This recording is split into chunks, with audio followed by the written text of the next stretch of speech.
The ATTE versus a Scorpenek Annihilator Droid. Which one of these would win in a fight? After the introduction of the Annihilator Droid in The Mandalorian, I feel like this is a battle we all need, so let's take a look at this versus. The ATTE, or All-Terrain Tactical Enforcer, was a multi-purpose military ground walker and tank used by the Galactic Republic during the Clone Wars, and was by far one of the most utilized and versatile vehicles in the Grand Army of the Republic, and it was manufactured by the Quad Drive Yards. While this Scorpenek Annihilator Droid was basically a drideka on steroids, and very few of these were produced, not having a huge influence on the war's outcome, but it was definitely one of the best creations of the colicoid creation nest. Now let's take a look at the weapons of the ATTE. It featured 6 laser cannon turrets along the body, 4 in the front and 2 in the rear, and also had a heavy projectile mass driver cannon atop the walker with 360-degree range. While the Annihilator Droid, having crab-like arms, had 2 heavy laser cannons attached to each of them, both with 360-degree range, and they could also use their legs like a dagger, piercing into objects. The ATTE was operated by a crew of 8, 1 pilot and co-pilot with a vehicle commander, and with 5 gunners, 2 seated in the forward and 2 in the rear hull section, and a turret gunner who sat exposed atop the walker to operate the mass driver cannon, while the Annihilator Droid was completely autonomous. And one of the biggest differences between these two is that the Annihilator Droid had deflector shields while the ATTE relied on its heavy armor, but as we've seen, it could be defeated by a single well-placed missile. The ATTE's armor did well against small to medium blaster cannon fire, but explosives and heavy blaster cannons were its weakness.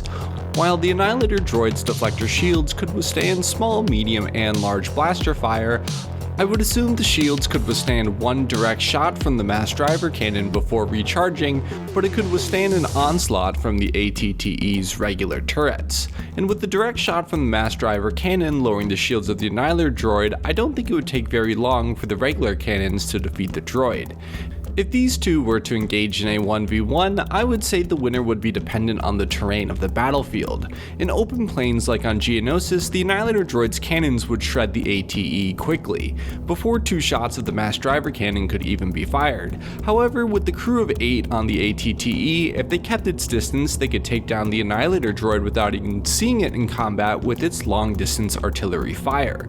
So again, it's completely dependent on the battlefield. Another factor for the ATTE is that they were deployed via a transport, and if they were deployed directly within sight of the Annihilator Droid, I believe the Annihilator Droid possesses the firepower to take down the walker and the ship before they even touch the ground. In a more dense jungle or rocky environment, I would say the ATTE would have the advantage with its 6 legs for transport and stability. However, maneuvering the mass driver cannon for a direct shot may prove to be a bit more difficult than the Annihilator Droid's arms. And I would say the 4 small legs of the Annihilator Droid could potentially put it in a vulnerable position, again depending on the terrain. In urban combat, I would say the Annihilator Droid would take the victory, being able to maneuver urban terrain easier and faster than the walker. So it's really a toss-up, but I do think a 1v1 is an unlikely scenario for both of these to meet in combat, because the ATTE could also carry 20 troopers, and despite the powerful shields of the Annihilator Droid they could be walked into, being able to deploy an explosive to take it down like a drideka. So if the walker had a fully stocked hull of troopers, they could take it down. But again, that's if other battle droids don't take it down enough of the troopers to even reach the Annihilator Droid.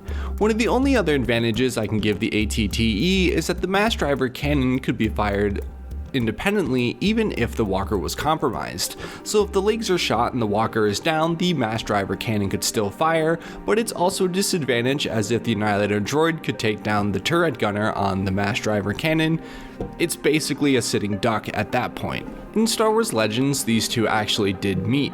The Annihilator Droid destroyed 3 out of the 4 platoons of clone troopers on Kala 4 before the clone troopers could even get close to the Annihilator Droid, and it says that a single Annihilator Droid could decimate about a dozen ATTEs, making them nothing more than smoking husks, not surprisingly striking fear into the enemy's hearts.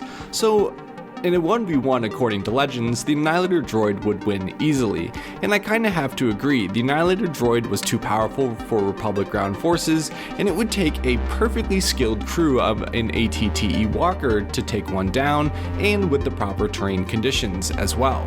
So, who do you think would win in a battle between an ATTE and a Scorpenek Annihilator Droid? Comment down below, subscribe if you would like, and until next video, goodbye.